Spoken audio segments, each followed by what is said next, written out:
وہ حسین جو ہر خیر کو بانٹا کرتا تھا،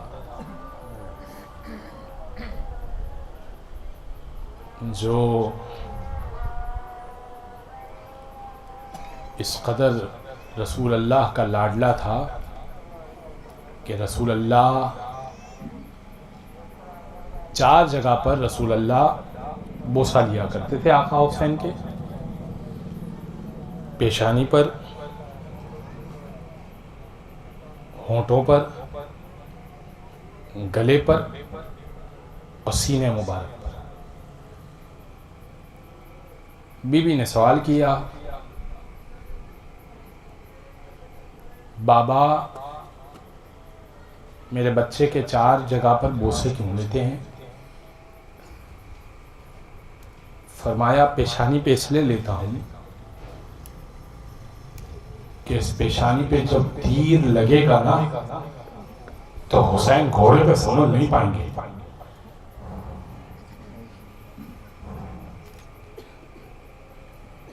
کا رخصت ہونٹوں پہ اس لیے لیتا ہوں کہ ان ہونٹوں کے اوپر یزید چھڑی مارے گا۔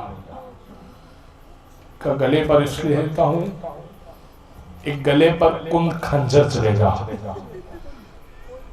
کا بابا سینے پہ کیوں لیتے ہیں؟ کا بیٹی سینے پہ بوسہ اس لیے لیتا ہوں کہ اس سینے پہ گھوڑے دوڑائے جائیں۔ باپ کی آنکھوں میں آنسو آ گئے، مجلس تمام ہو گئی۔ 2 جملے تبرکن سن لیجئے گا۔ 28 رجب روانگی پڑھی جاتی ہے پہلی محرم کو، بیعت کے لیے بلایا۔ ولید نے کا شام سے بری خبر ہے، یزید کا باپ نہیں رہا، یزید نے بیعت کا مطالبہ کیا ہے، یا بیعت کیجئے یا سر دیجئے۔ حسین نے کہا میں بیعت نہیں کروں گا، اور اگر بیعت لینی ہے تو رات کی تاریکی میں کیوں لیتا ہے، دن کی روشنی میں بیعت کیوں نہیں لیتا؟ اگر یہ اچھا کام ہے تو دن کی روشنی میں لے لیا کر۔ اس نے کہا پھر ٹھیک ہے دن کی روشنی میں آئیے گا۔ حسین دربار سے چلے گئے، بہت احوال دربار کا لمبا ہے، لیکن حسین دربار سے چلے گئے عباس و قاسم و علی اکبر کو لے کر۔ گھر آئے، 2 فہرست دی، ایک عباس کو دی، ایک خود نے رکھی۔ کہ عباس بیٹا جوانوں سے کہہ دو جن جن کا اس میں نام ہے ہم مدینہ چھوڑ کر جا رہے ہیں۔ اب نانا کا مدینہ رہنے کے قابل نہیں رہا۔ کتنا مشکل ہوتا ہے اپنا وطن اس طرح سے چھوڑنا۔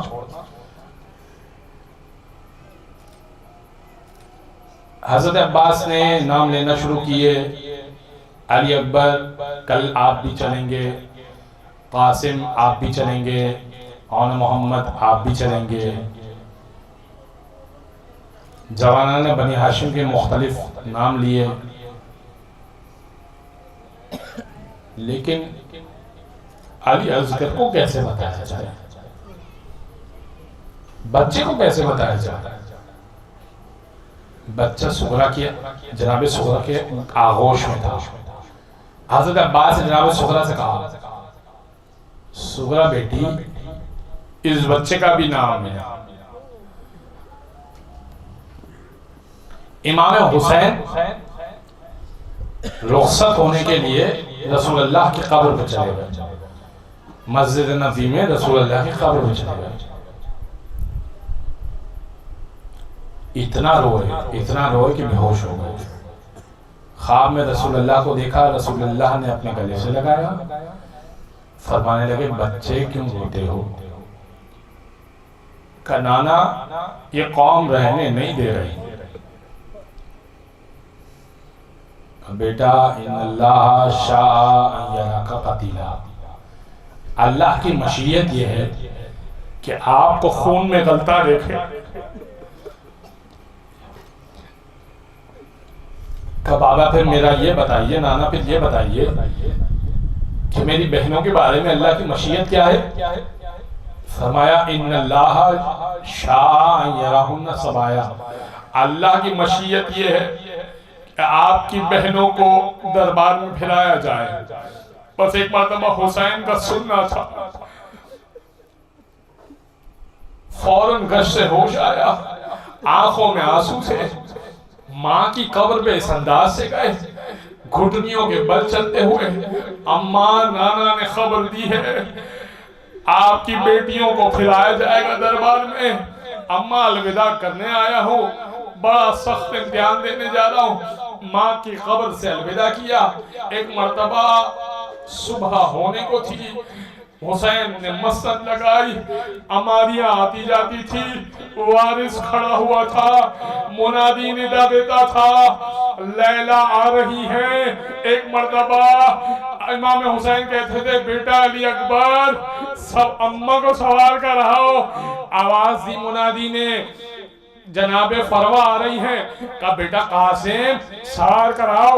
ایک مرتبہ منادی نے ندا دی، علی کی بیٹی ام کلثوم آ رہی ہیں.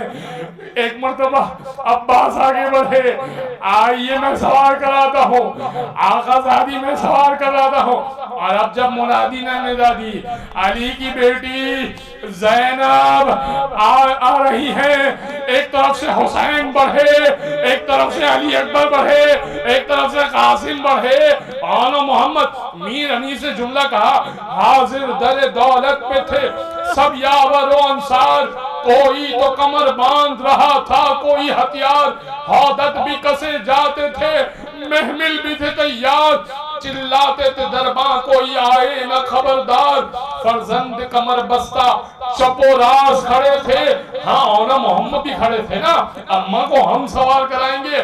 نالین اٹھانے کو عباس کھڑے تھے، عباس نالین اٹھانے کو کھڑے تھے. ایک مرتبہ جناب زینب نے کہا، جیسے ہی مولا امام حسین نے کہا نا، بیٹا علی اکبر پھوپھی کو سوار کراؤ، اپنے گھٹنے کو زمین پر رکھو، ہاتھ دو اور ایک مرتبہ محمل میں سوار کراؤ. کہا نہیں آقا حسین، بھیا حسین، میں علی اکبر سے سوار نہیں ہوں گی. کہا قاسم سوار کروا دے. کہا نہیں قاسم سے سوار نہیں ہوگی.